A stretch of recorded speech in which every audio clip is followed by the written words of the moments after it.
वाक्य लिखा है वह बहुत अच्छा लड़का है। इस वाक्य में मेरे पास ये जो सवाल हैं इस मोबाइल फ़ोन में, ये सारे छाटे हुए सवाल हैं किताब से। किताब में जो अच्छे अच्छे सवाल हैं, लगभग 25 सवाल है किसी किताब में हिंदी के, या 40 सवाल हैं, तो उनमें से छांट करके 25 सवालों में से 5 सवाल, 40 सवालों में से 6-7 सवाल छांट करके ये बहुत अच्छे सवाल आपके लिए सिलेक्ट किए गए हैं। उनमें से एक सवाल बोर्ड पर लिखा गया, ये फ़ोन हेल्प के लिए है मेरी। एक सवाल लिखा गया है कि वह बहुत अच्छा लड़का है। अब आपसे यह पूछा गया है कि इस वाक्य में किस प्रकार का सर्वनाम होगा। इस वाक्य में किस प्रकार का सर्वनाम होगा? वह बहुत अच्छा लड़का है, इस वाक्य में कैसा सर्वनाम होगा? निजवाचक, निश्चयवाचक, अनिश्चयवाचक? कैसा लगा है? निश्चयवाचक कैसे? ऑप्शन में क्या क्या दे रखा था? ऑप्शन में अनिश्चयवाचक दे रखा है, निजवाचक दे रखा है। पहले तो आप मुझे बताओ सर्वनाम होता क्या है? सर्वनाम होता है जो शब्द संज्ञा के स्थान पर प्रयोग में लाया जाए, उसे कहते हैं सर्वनाम। जैसे अगर यह कहा गया है कि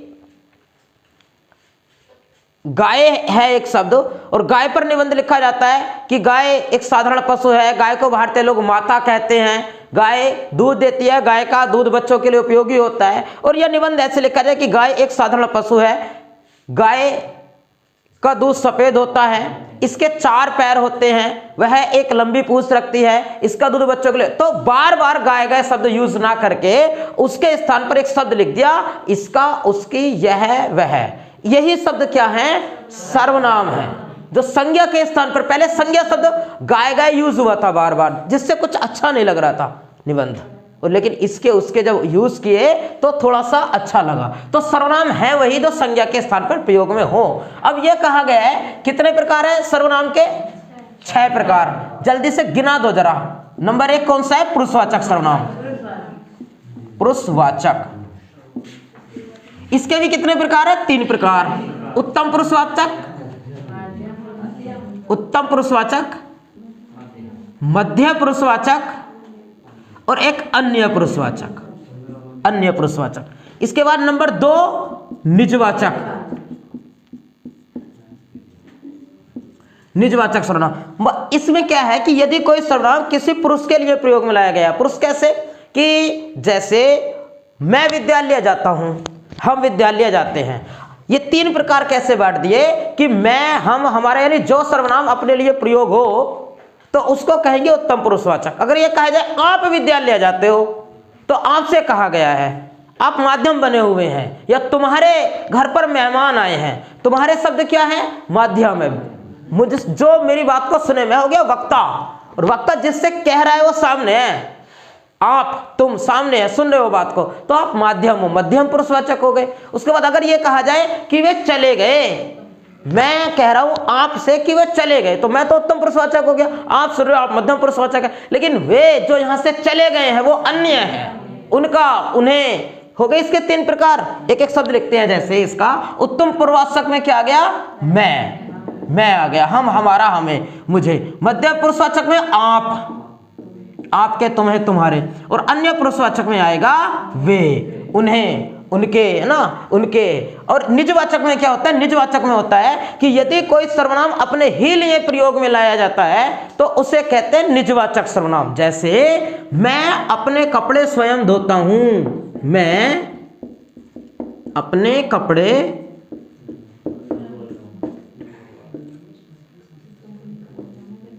स्वयं धोता हूं।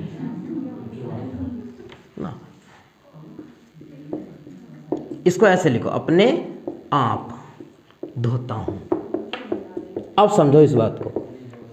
इस वाक्य में मैं भी शब्द यूज आया है, और अपने शब्द भी यूज आया है, और अपने आप भी यूज आया है। अपने आप कह लो, स्वयं कह लो, या खुद कह लो। अब आप मुझे एक बात बताओ कि इस वाक्य में जो सर्वनाम है, निजवाचक सर्वनाम, वो कौन सा वाला शब्द है? ये वाला है, ये वाला है, या ये वाला है? अपने आप। कौन सा वाला होगा? अपने आप। कहां? अगर कोई सर्वनाम कर्ता के लिए प्रयोग में आता है तब उसे कहते हैं निजवाचक सर्वनाम। अगर यहां यह लिखा हुआ होता रमा अपनी सहेली के घर चली गई, अपनी सहेली के घर चली गई, अब बताओ, रमा अपनी, अपनी किसकी? खुद की, किसकी? कर्ता की। ये वाला जो अपनी है, ये अपनी किसके लिए यूज हुआ है? ये कर्ता के लिए। हमारी परिभाषा भी यही है निजवाचक सर्वनाम की, कि यदि कोई सर्वनाम कर्ता के लिए प्रयोग होता है तो उसको कहते हैं निजवाचक सर्वनाम। उसने अपने आप को बर्बाद कर लिया। उसने कैसा है? उसने तो है अन्य पुरुषवाचक, उसने अपने आप को बदनाम कर लिया। ये अपने आप कौन? उसने के लिए यूज हुआ है, तो करता है ना उसने। तो जब कोई सर्वनाम कर्ता के लिए उपयोग होता है उसको कहते हैं निजवाचक। तो क्या निजवाचक सर्वनाम है इसमें? नहीं, इस वाक्य में निजवाचक सर्वनाम नहीं है। ठीक, अगला प्रकार बताओ, अगला प्रकार कौन सा होता है? निश्चयवाचक सर्वनाम। उसी को पढ़ते हैं आप, निश्चयवाचक सर्वनाम। निश्चयवाचक सर्वनाम में क्या होता है? नंबर 3 है निश्चयवाचक सर्वनाम। निश्चयवाचक, निश्चयवाचक की पहचान यह होती है कि जब वाक्य में संज्ञा शब्द भी आए और उसके लिए सर्वनाम शब्द भी आए। यह कहा जा रहा है कि वह घास चर रही है,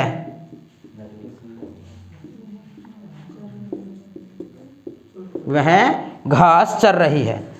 इस वाक्य को किस में रखोगे? ये वाला जो वह शब्द है इसको किस में रखोगे? किस प्रकार के सर्वनाम में रखोगे? अनिश्चय में रखोगे? गलत बात बिल्कुल।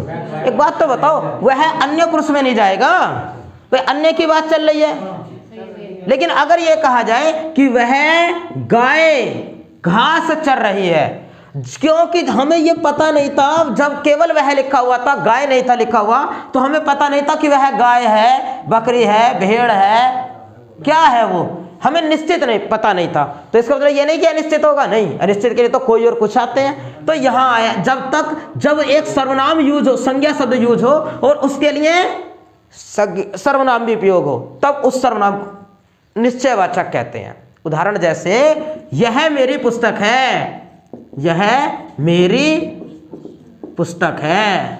अब बताओ, अगर यह कहा जाए केवल कि यह मेरी है, अब क्या पता किस चीज की बात चल रही है, यह मेरी है, तो यहां लिख दिया पुस्तक। अब पता है कि यह जो शब्द है वो किस लिए उपयोग में हुआ है? पुस्तक के लिए प्रयोग हो, तो यह पुस्तक मेरी है, तो पता है हमें कि यह क्या पुस्तक दे रखा है वाक्य में, तो निश्चयवाचक हो जाएगा। बिल्कुल सही है। और अगला होता है अनिश्चयवाचक। अनिश्चयवाचक का उदाहरण आप मुझे बताओ। अनिश्चयवाचक कोई कुछ, अनिश्चयवाचक नंबर 4।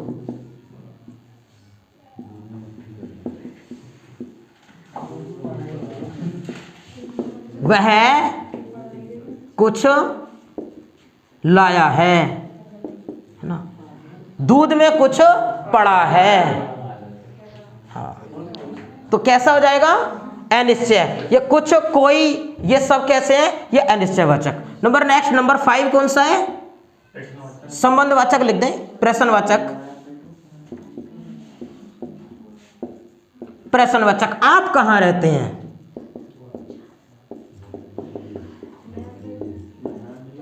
आप कहां रहते हैं? तो जब कोई सर्वनाम प्रश्न पूछने का कार्य करने लग जाए तो उसे कहेंगे प्रश्नवाचक। कहां, कौन, कैसे, कब। लास्ट बताओ संबंधवाचक सर्वनाम। और संबंधवाचक सर्वनाम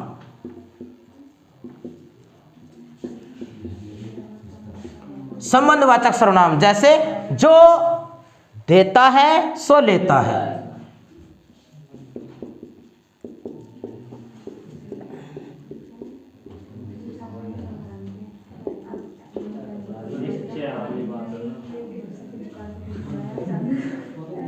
जो देता है सो लेता है, माना एक ईश्वर है, यहां कहीं लिख दिया जाए कि भगवान देता है, भगवान लेता है, तो बार बार हमने भगवान नहीं लिखा ना, क्या लिखा? उसके स्थान पर सर्वनाम लिख दिए, जो देता है सो लेता है।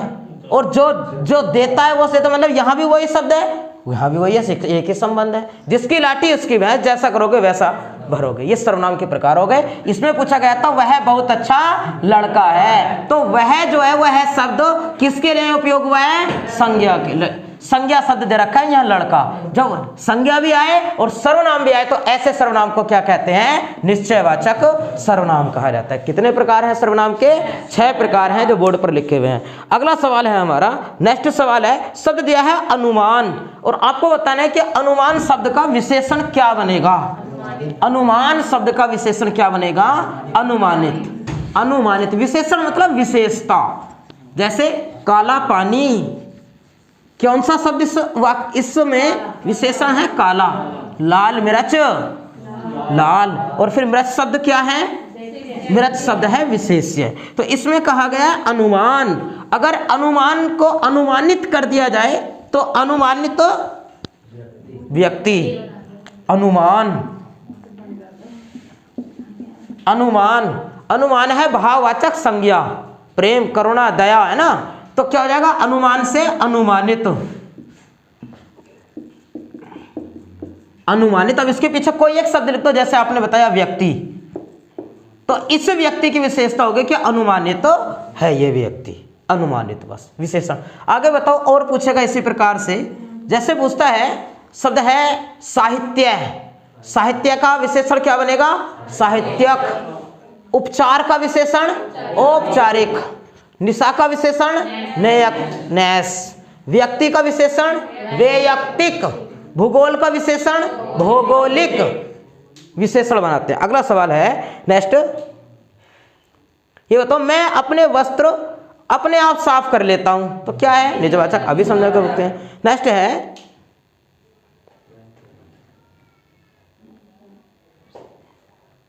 अपने अपने अजनबी के लेखक कौन है? अपने अपने अजनबी के रचनाकार कौन है? अज्ञेय जी। अपने अपने अजनबी किसकी रचना है? अज्ञेय की रचना है। अपने अपने अजनबी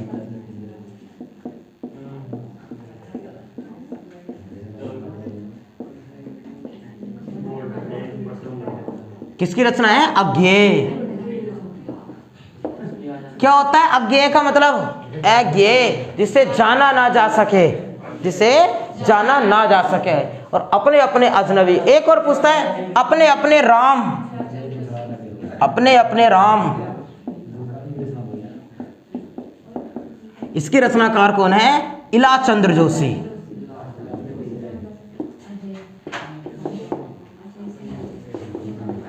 इलाचंद्र जोशी जी की रचना है अपने अपने राम। एक है अपने अपने पिंजरे, बताओ, मोहनदास नेमिसराय।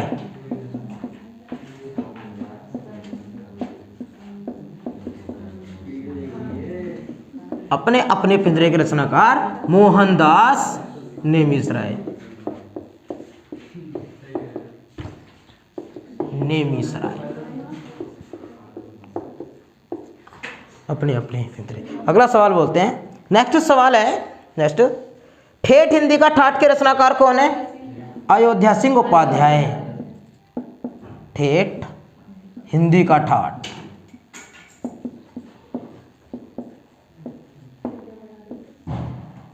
ठेठ हिंदी का ठाठ, अयोध्या सिंह उपाध्याय हरियोत जी की रचना है। नेक्स्ट, शेखर एक जीवनी के लेखक कौन है? अज्ञेय। शेखर एक जीवनी, इसके लेखक भी कौन है? अज्ञेय। अज्ञेय जी हैं। नेक्स्ट, महाभोज के रचनाकार, महाभोज के रचनाकार मन्नू भंडारी।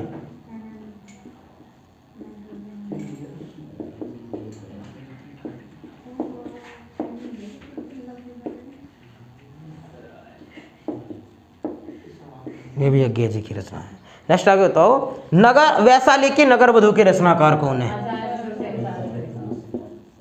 वैशाली की नगर वधु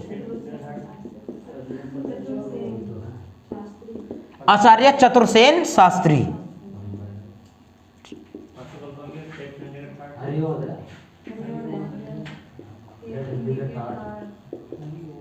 कहाँ लिखा?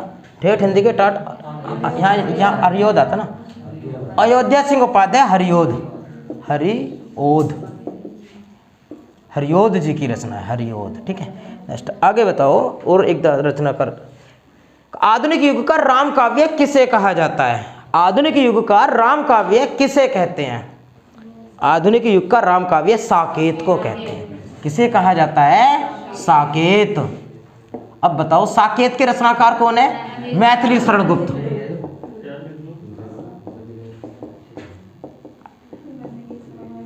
मैथिली शरण गुप्त जी की रचना है साकेत। आधुनिक युग का राम काव्य इसको कहते हैं। जयद्रथ वध के रचनाकार कौन है? मैथिली शरण गुप्त। जयद्रथ वध, मैथिली शरण गुप्त, जयद्रथ वध की रचनाकार। नेक्स्ट है शेष कादंबरी के रचनाकार अलका सारावगी। शेष कादंबरी अलका सारावगी।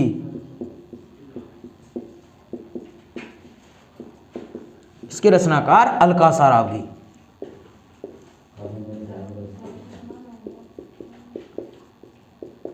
चलो इसको रफ करते हैं, आगे चर्चा करते हैं अगले पॉइंटों पर। रफ करें।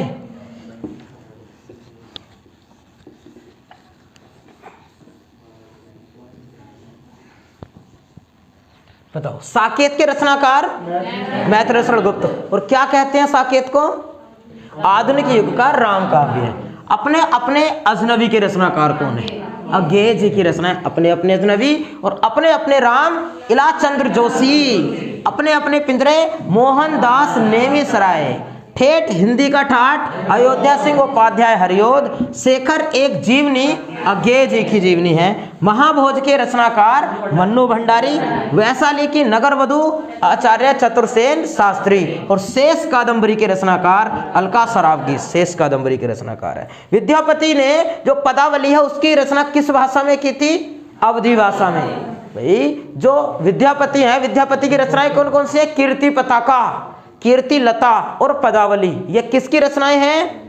विद्यापति की। विद्यापति को क्या कहते हैं? मैथिल कोकिल।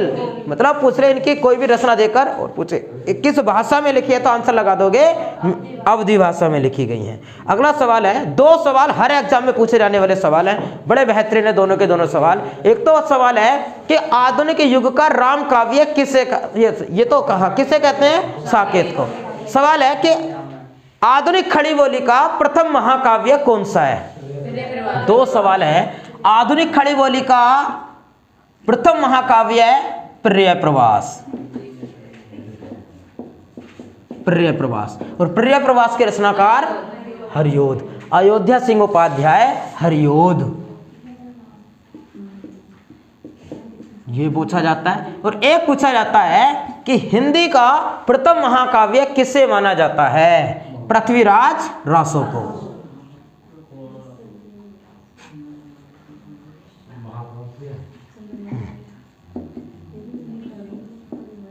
और पृथ्वीराज रासो के रचनाकार कौन है? चंद्रबरदाई।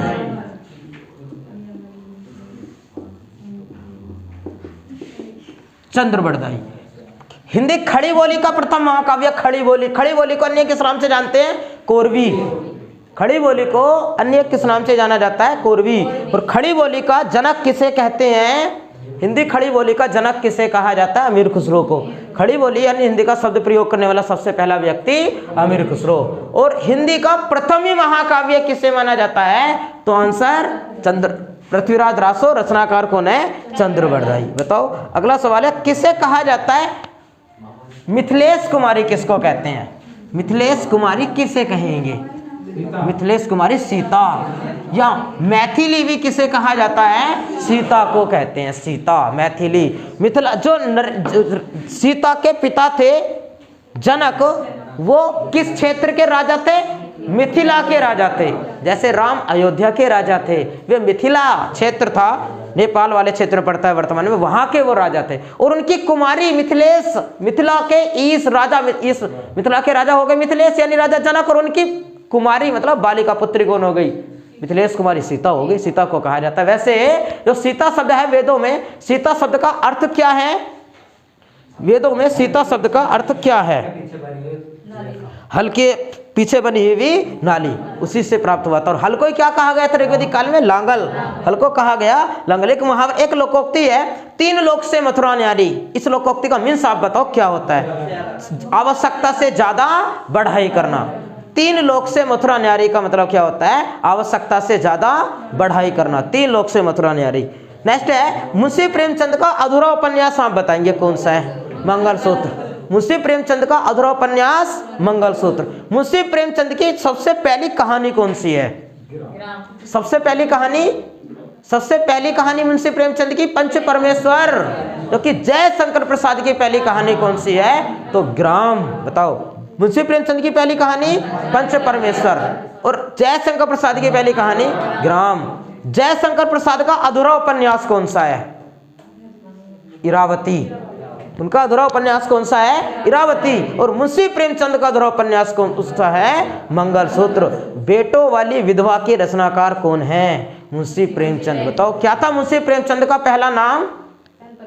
धनपत राय। मुंशी प्रेमचंद का मूल नाम धनपत राय। कहाँ जन्मे? उत्तर प्रदेश के वाराणसी में जन्म हुआ था। उत्तर प्रदेश के वाराणसी में। एक लोकोक्ति है कि अंडे का शहजादा अनुभवहीन। अंडे से निकला है, देखने में तो बड़ा है लेकिन अभी कुछ भी ज्ञान नहीं है, अनुभव नहीं है, तो क्या कहेंगे? अनुभवहीन। अंडे का शहजादा अनुभवहीन। घाट घाट का पानी पीना मतलब क्या होता है? अनुभवी होना। घाट घाट का पानी पीना अनुभवी होना। कोई तीर घाट कोई मीर घाट तालमेल ना होना। कोई तीर घाट कोई मीर घाट तालमेल ना होना। तीन तेहरा करना मतलब तितर बितर करना, बखेर देना, है ना, अलग अलग करना, बंटवारा। तीन तेहरा करना, तितर बितर करना, बखेर देना। आगे बताओ। अंधों में काना राजा, अज्ञानियों में अल्प ज्ञान वाले का समान होना। अंगूठा चूमना, खुशामद करना, खुशामद करना। और अंगूठे पर मारना, किसी भी प्रकार का कष्ट ना पहुंचाना। अंगूठे पर मारना, किसी प्रकार का कष्ट ना पहुंचाना। और अंगूठा चूमना, खुशामद करना। अंगूठा दिखाना, अंगूठा दिखाना, इनकार करना। अंगूठा दिखा दिया, इनकार कर दिया। और अंगूठा नचाना मतलब चिढ़ाना। बताओ। अंगूठा चूमना, खुशामद करना। अंगूठे पर मारना, किसी प्रकार का कष्ट ना पहुंचाना। अंगूठा दिखाना, इनकार करना।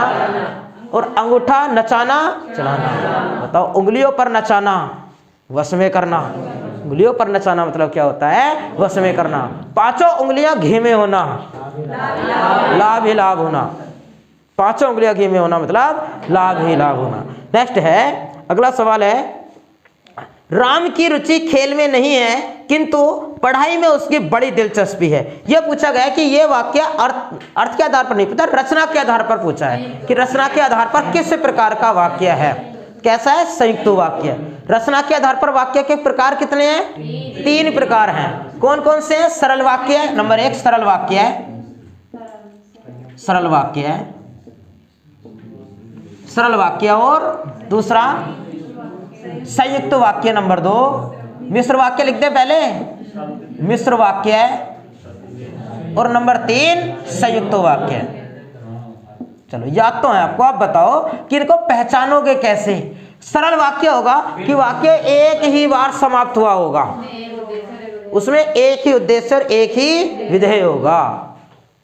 एक ही उद्देश्य, एक ही उद्देश्य, बस इसको याद रखो। मतलब एक ही बार समाप्त होगा। मोहन विद्यालय जाता है, गीता पुस्तक पढ़ती है, हमने खाना खाया, वह पुस्तक पढ़कर सो गया। कहीं भी ऐसा नहीं लगा कि वाक्य में दो जुड़े हुए हों। दो वाक्य जुड़े हुए हों मतलब यदि वर्षा होगी तो नहाएंगे, इसमें दो वाक्य जुड़े हुए हैं। मिश्र वाक्य में भी और संयुक्त वाक्य में भी दो वाक्य होते हैं। यदि वर्षा होगी तो नहाएंगे। मिश्र वाक्य में होता है कि एक वाक्य दूसरे पर निर्भर होता है, या फिर दो वाक्य है यदि तो, जो वह मतलब यह वही लड़का है जो बाजार में मिला था, यह वही और जो ऐसे वाक्य के साथ जुड़ा हुआ होगा, ऐसा वाक्य मिश्र वाक्य कहलाता है। या फिर यह वाक्य की के साथ जुड़ा हुआ होगा। मोदी जी ने कहा कि अच्छे दिन आएंगे, की के साथ जुड़ा हुआ वाक्य भी कैसा होता है? मिश्र वाक्य होता है। जबकि वर्षा नहीं हो रही थी और मोर नाच रहा था, इसको किस में रखें? संयुक्त वाक्य में, क्योंकि अब यह वाक्य किसके साथ जुड़ गया?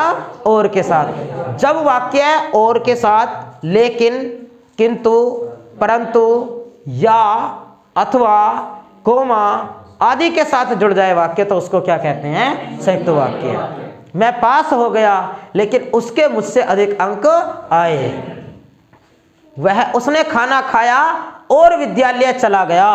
कैसा है? संयुक्त वाक्य का उदाहरण है। कुछ वाक्य बोल रहे हैं, आप जरा पहचान करके बताओ कि कहाँ कौन सा वाक्य होगा। मैंने आपको समझाया है अभी इसी नोटबुक में से।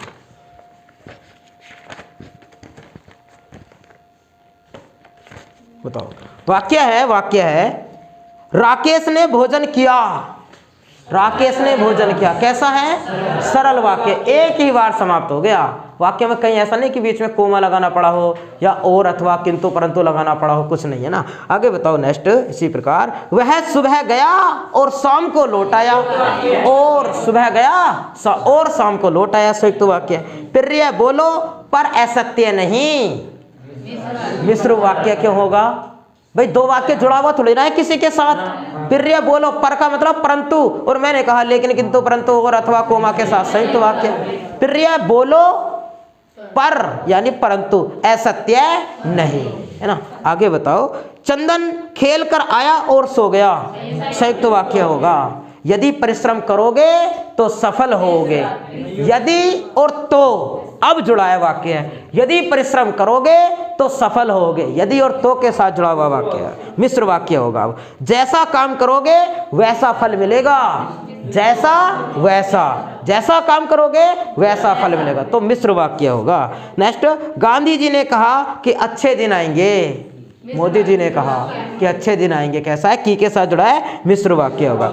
यद्यपि मैंने उसे बहुत मनाया तथापि वह नहीं माना, यद्यपि तथापि, कैसा है? मिश्र वाक्य का उदाहरण होगा। जो ही उसने दवा पी त्यों ही वह सो गया, ज्यों ही त्यों ही, ऐसा तालमेल कहीं बैठ जाए तो मिश्र वाक्य आपको लगा देना है। जो दुबली पतली लड़की है उसे कमजोर मत समझो, जो उसे, जो दुबली पतली लड़की है, जो संबंध आ रहा है ना, जो अभी तो बताया था, जो देता है सो लेता है। जो दुबली पतली लड़की है उसे, उसे किसे? जो दुबली पतली है, जो के लिए आया ना, जो दुबली पतली लड़की है उसे कमजोर मत समझो, तो ये भी कैसा है? मिश्र वाक्य। आगे बताओ नेक्स्ट।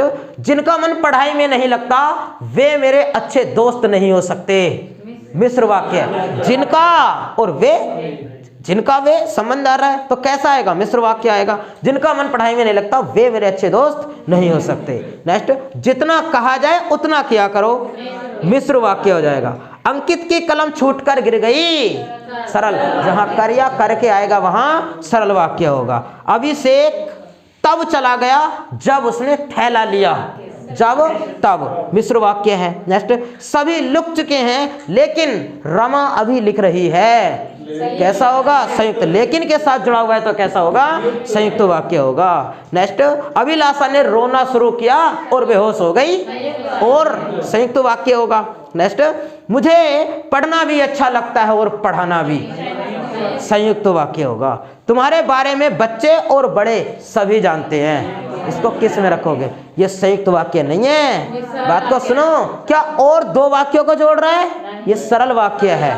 तुम्हारे बारे में बच्चे और बड़े सभी जानते हैं, एक ही बार समाप्त हुआ ना, तो बात को समझो। तुम्हारे बारे में बच्चे, और से पहला वाक्य इतना ही है, तुम्हारे बारे में बच्चे, क्या वाक्य पूरा हो गया? नहीं। उसने खाना खाया और सो गया, तो उसने खाना खाया और वाक्य पूरा लग रहा है। तो और दो वाक्यों को जोड़े तब है संयुक्त। यहाँ बच्चे और बड़ों को जोड़ रहा है, दो विशेषणों को जोड़ रहा है, यहाँ संयुक्त नहीं लगाएंगे। आगे बताओ। उसके पास ठीक घड़ी नहीं थी, सरल वाक्य है, सरल वाक्य। आगे चर्चा करते हैं। नेक्स्ट। 4 ऑप्शन आपको दिए जा रहे हैं, उन 4 ऑप्शन में से आपको पहचानना है कि कौन सा असुमेलित शब्द है, बेमेल कौन सा है, चेंज शब्द आपको पहचानना है, जैसे आप रीजनिंग में पहचान करके बताते हो। नंबर 1 ऑप्शन रखा है प्रेम, दूसरा ऑप्शन रखा है स्नेह, नंबर 3 ऑप्शन दिया हुआ है वात्सल्य, और एक ऑप्शन रखा है नंबर 4 ममता। बताओ क्या होगा? यह पूछा गया इनमें से कौन सा बेमेल है, कौन सा चेंज है, यह पूछा गया है। कैसे? वात्सल्य कैसे? बताओ क्या होता है? प्रेम आएगा। प्रेम, प्रेम कैसे?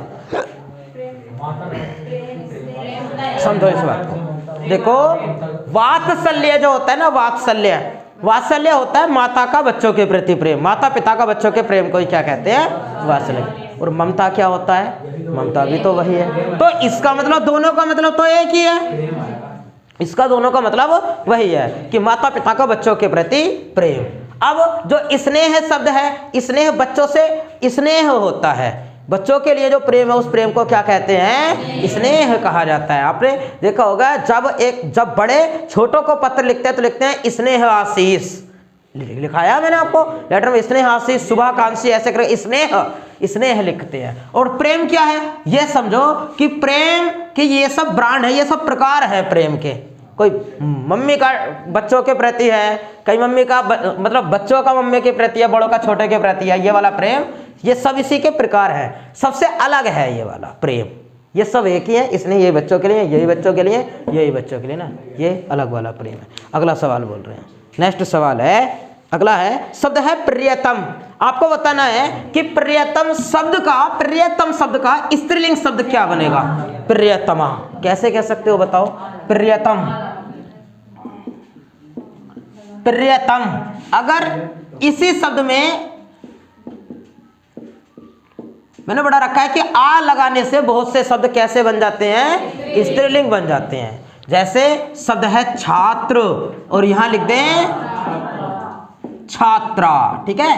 जैसे ये लिखा है कृष्ण, कृष्ण, कृष्णा, यमुना का पर्यायवाची बन गया, द्रौपदी का है ना।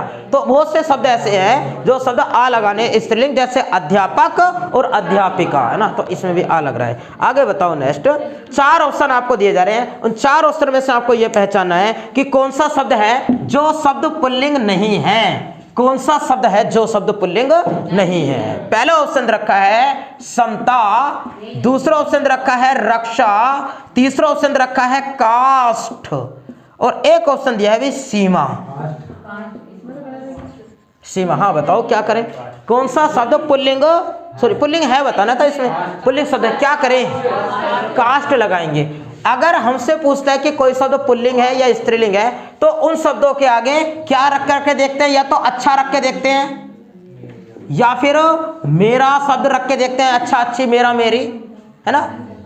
तो बताओ जरा क्या रखें, समता, समता मतलब मेरी समता, समता मतलब समानता, मेरा समानता या मेरी समानता, मेरी, हमारा समानता क्या हमारी समानता, हमारी, है ना, तो हमारी समानता, तो हमारी शब्द आएगा हमारी, और हमारी शब्द स्त्रीलिंग है तो ये शब्द भी कैसा है, स्त्रीलिंग। आगे बताओ रक्षा, मेरी रक्षा के मेरा रक्षा, मेरी रक्षा, मेरी रक्षा। सीमा, हमारी सीमा या हमारा सीमा, सीमा मतलब बाउंड्री लाइन, हमारी।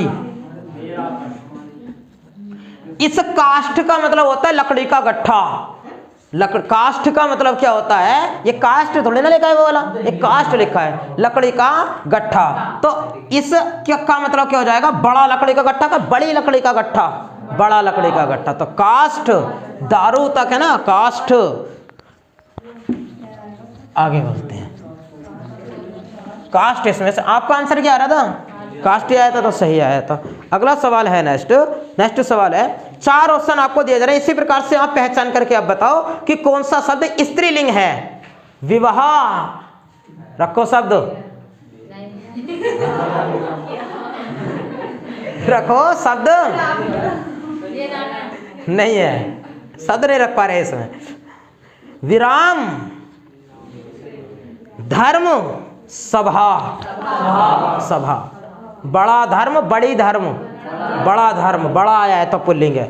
विराम, बड़ा, बड़ा विराम है ना, या बड़ी विराम, बड़ा विराम। मेरा विवाह के मेरी विवाह, मेरा विवाह, और है ना। आगे बताओ, सभा के आगे नहीं लिखेंगे है ना, सभा के आगे कोई स्त्रीलिंग शब्द आएगा। आगे बताओ नेक्स्ट शब्द है, मैंने आपको पिछली क्लास में पढ़ाए थे काल, कितने प्रकार के थे, 3 प्रकार के।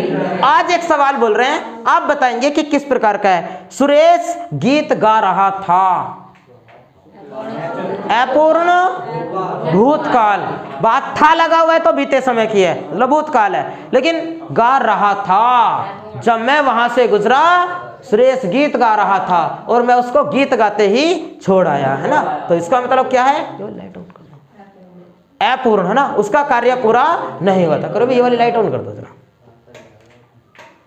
नेक्स्ट अगला सवाल देखते हैं, वह भूख से बेचैन है, वह भूख से बेचैन है। इस वाक्य में क्या पूछा गया देखते हैं जरा। इस वाक्य में पूछा गया है, इस वाक्य में यह पूछा गया है कि इस वाक्य में कौन सा कारक प्रयोग हुआ है, कारक कौन सा होगा? वह भूख। अब अंडरलाइन तो उन्होंने कुछ करा नहीं, ऐसे ही पूछा है, वह भूख से बेचैन है। इसका मतलब क्या है? वह भूख के द्वारा बेचैन है। कैसा लगाए? करण कारक। करण कारक कि उसकी बेचैनी की वजह क्या है? भूख है। अगर ये कहते वह दर्द से बेचैन है तो भी तो दर्द हो रहा है उसको, भूख लग रही है उसको, वो बेचैन है ना। क्या होता है? कहाँ होता है करण कारक? जहां कार्य को करने के लिए साधन, क्योंकि कर्ण का मीन्स ही क्या होता है? साधन। कर्ण का मीन्स ही होता है साधन। रमा ने चाकू से सेब काटा। रमा, चाकू या सेब, कौन सा कर्ण कारक लगाओगे आप? चाकू। रमा तो कर्ता कारक है, सेब कर्म कारक है, क्योंकि कर्ता ने जो काटना क्रिया की है, क्या कटा? सेब। तो जिस पर प्रभाव पड़े उसको कर्म कहते हैं। काटने के लिए हेल्प जिसकी ली गई चाकू की, वो कैसा है? कर्ण कारक है। बताओ। मोहन साइकिल से बाजार गया। साइकिल। किसान हल से खेत जोतता है। हल। नेक्स्ट, आम खाया जाता है। यह वाच्य आपको बताना है कि कैसा वाच्य होगा। आम खाया जाता है।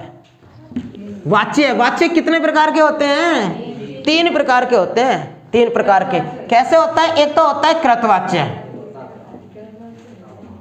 कृतवाच्य एक। दूसरा होता है कर्मवाच्य।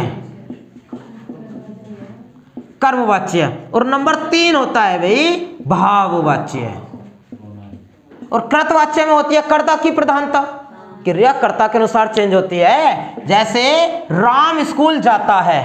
राम स्कूल जाता है। अगर इसके स्थान पर यह कर दिया जाए कि रमा या सीता स्कूल जाती है, तो कर्ता के अनुसार क्रिया चेंज हो गई। कैसा वाक्य? कृतवाच्य। भाई कर्ता की प्रधानता होती है तो कृतवाच्य होगा। ठीक है। अगर ऐसे करके देख लो, सीता स्कूल जाती है, राम स्कूल जाता है, तो चेंज हो रही है। अगर आगे कर्मवाच्य, अगर ये कहा जाए कि राम के द्वारा फूल तोड़े गए,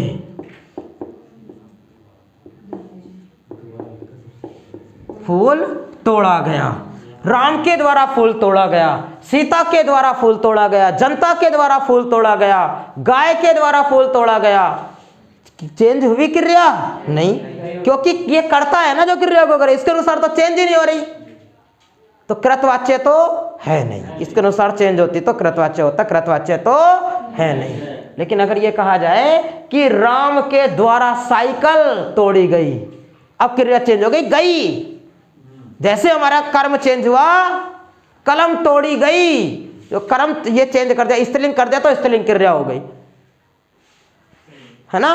तो कैसा वाच्य है? कर्म वाच्य है। और जो भाव वाच्य होता है, इसमें कर्म की प्रधानता होती है। कर्म होता है क्रिया का प्रभाव जिस पर पड़े, अभी पिछले 2 मिनट पहले समझाया है। भाव वाच्य होता है, इसमें क्रिया की प्रधानता होती है, क्रिया की प्रधानता। ये ज्यादातर अकर्मक होते हैं, अकर्मक। ये ज्यादातर निगेटिविटी को दर्शाते हैं। अब चला नहीं जाता, अब उनसे बैठा नहीं जाता, अब सोया जाए, ये कैसे है? ये भाववाच्य है, भाववाच्य है। एक उदाहरण लिखते हैं इसका, अब चला जाए।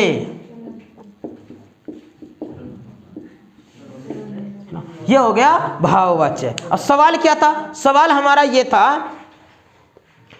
आम खाया जाता है, ये वाच्य कैसा है? आम खाया जाता है कैसा है? बताओ जरा। कृतवाच्य लगा रहे हो कैसे? एक बात बताओ, आम खाया जाता है, इमली खाई जाती है। भाई आम कोई करता है, कर्म है? बताओ क्या? आम तो कर्म है ना। राम ने चाकू से आम काटा, राम करता, चाकू करण, आम कर्म। अभी आप खुद ही बता रहे थे, तो आम तो कर्म है ना। और कर्म कर्म कर्म था, आम खाया जाता है, आम खाया जाता है। अब आम के स्थान पर कर दो इमली, खाया जाता है कि खाई जाती है? अब आएगा खाई जाती है। क्यों? कि जब कर्म हमारा पुल्लिंग था तो क्रिया पुल्लिंग थी, लेकिन जब कर्म स्त्रीलिंग हो गया तो क्रिया स्त्रीलिंग होगी। अब बताओ कैसा वाच्य है ये कर्म वाच्य का उदाहरण है, कर्म वाच्य। अगला सवाल देखते हैं। नेक्स्ट सवाल है हमारा, जिसे संसार के प्रति मोह ना रहा हो उसे क्या कहेंगे? जिसे संसार के प्रति मोह ना रहा हो उसे क्या कहेंगे? ऑप्शन दे, अनुरागी, वीतरागी। जिसे संसार के प्रति मोह ना रहा हो उसे कहते हैं वीतरागी, वीतरागी। और अनुराग, अनुराग क्या है? प्रेम। अनुरागी प्रेम में डूबा हुआ, अनुरागी। परिव्राजक, और बता दो क्या होता है परिव्राजक? घूमता फिरता सन्यासी, वह सन्यासी जो घूमता फिरता हो, घूमता फिरता आ जाए उसे क्या कहते हैं? परिव्राजक। परिव्राजक, घूमता फिरता सन्यासी, परिव्राजक। और ये क्या था? वीतरागी, वीतरागी। जिसे संसार के प्रति मोह ना रहा हो उसे कहेंगे वीतरागी। अगला सवाल देखते हैं, नेक्स्ट है कि कार चलाई जाती है, कार वाच्य बताना है। कार चलाई जाती है, ट्रक चलाया जाता है। कार के स्थान पर अगर कारें कर दे तो चलाई जाती हैं, बहुवचन है तो बहुवचन। अगर इसके स्थान पर ट्रक कर दे तो चलाया जाता है। तो कर्म के चेंज करने पर क्रिया चेंज, इसलिए कैसा वाच्य है? कर्मवाच्य है, कर्मवाच्य है। अभी मैंने वाक्य पढ़ा है आपको, किस आधार पर? ये बताओ, राधा मेहनत करती है किंतु उसके लाभ से वंचित रहती है। कैसा होगा? संयुक्त। राधा मेहनत करती है किंतु उसके लाभ से वंचित रहती है। किंतु, परंतु, और, अथवा, कोमा, लेकिन, वाक्य संयुक्त वाक्य हो जाएगा। बताओ नेक्स्ट है, इशारे पर नचाना मतलब वश में करना। मुहावरा था ये छोटा सा, इशारे पर नचाना मतलब क्या होता है? वश में करना। कौन सा कविता, ये बताओ कौन सा वो कविता जिस कवि को महाप्राण के नाम से जाना गया? महाप्राण किस कवि को कहा गया? महाप्राण, महाप्राण के नाम से किस कवि को जाना गया? सूर्यकांत त्रिपाठी निराला। किसे कहा गया? सूर्यकांत त्रिपाठी निराला। किस कवि को कहा गया? प्रकृति का सुकुमार कवि सुमित्रानंदन पंत। छायावाद के प्रवर्तक कौन थे? जय शंकर प्रसाद, छायावाद के प्रवर्तक, छायावाद के प्रवर्तक। गागर में सागर भरना मतलब होता है थोड़े शब्दों में बहुत कुछ कहना। गागर में सागर भरना, थोड़े शब्दों में बहुत कुछ कहना। एक शब्द दिया है जीवेषणा, आपको उसके टुकड़े करने हैं और संधि बतानी है कि क्या होगी। जीवेषणा, जीवेषणा में कौन सी संधि होगी? शब्द है जीवेषणा। बताओ टुकड़े कैसे करें? जीव प्लस एषणा। जीव का मतलब तो आप समझते हैं, और एषणा मीन्स होता है इच्छा, अर्थात जीव की इच्छा। ये वाला जीव नहीं, जीव मनुष्य है, जीव की इच्छा। और जब इसको जोड़ेंगे संधि करते समय तो वह में आएगा ए प्लस ए, और जब ए प्लस ए को जोड़ेंगे तो बनेगा बड़ा वाला, छोटा वाला। क्यों? जीव एषणा मैंने गलत लिख दिया क्या? जीव प्लस एषणा, जीव प्लस एषणा, दो मात्रा आएंगी ना यहाँ। हाँ, जीवेषणा, हाँ जीवेषणा। तो कौन सी आएगा संधि? कौन सी बनेगी? वृद्धि संधि, वृद्धि संधि आएगी, वृद्धि संधि।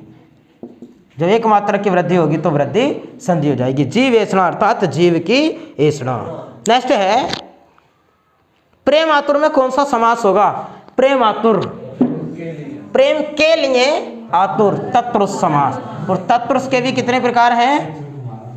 7 के 6। और 6 प्रकारों में के लिए जब आता है तो कौन सा आता है? संप्रदान, संप्रदान आता है। चलो अब चर्चा करेंगे थोड़ी सी नेक्स्ट की।